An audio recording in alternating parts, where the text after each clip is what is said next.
Welcome. Today, we're digging into the blueprint for a skill that, honestly, is the real engine behind any major achievement. It's not talent, it's not luck, it's self-discipline. So if you've ever felt stuck wondering what it really takes from here to there, you are in the right place. Okay, let's jump right in with our first section, the real key to success. We're about to challenge some of the biggest myths out there about what it actually takes to get things done. So, let me just ask you straight up. What do you think truly drives success? Seriously, what's the first thing that comes to mind? For most of us, a couple of usual suspects pop up. But what if they're not the whole story? Yeah, we're all taught that it's about having some amazing natural talent or waiting for that lightning bolt of motivation to strike. And look, those things are great when they show up, but they're flaky, right? They come and go. The actual reality, the thing that will carry you across the finish line every single time, is discipline. That's the consistent force. And let's get really clear on what discipline even means. This isn't about beating yourself up or being miserable. Not at all. Think of it more practically.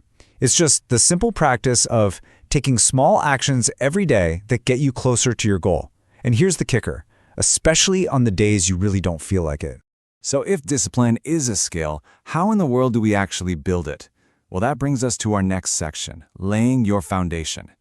These first two steps are, well, they're everything.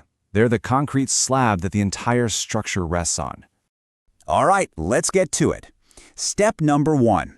This is the absolute starting point.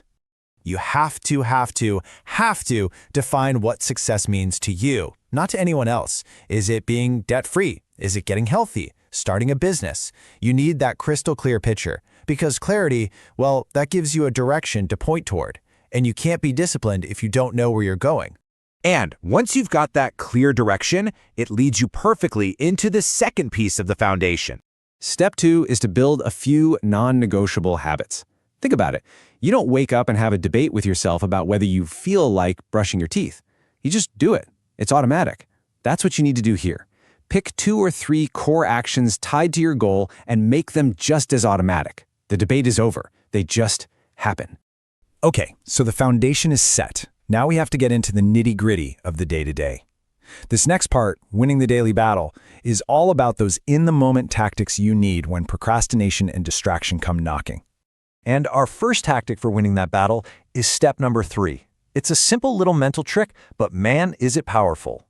Do the hard thing first. You know what I'm talking about. Every single day, there's that one thing on your list you're dreading. The rule is simple. Get that thing done before anything else. The moment you do, it's like this huge psychological weight is lifted. Suddenly, everything else feels easier and you've already won the day. The momentum you get from that is just incredible. Now, this next quote is a total game changer for how you think about this whole process. It says, discipline isn't just about willpower, it's about design. This reframes the entire thing, doesn't it? It's not about being tougher, it's about being smarter. Which brings us to step 4, design your environment.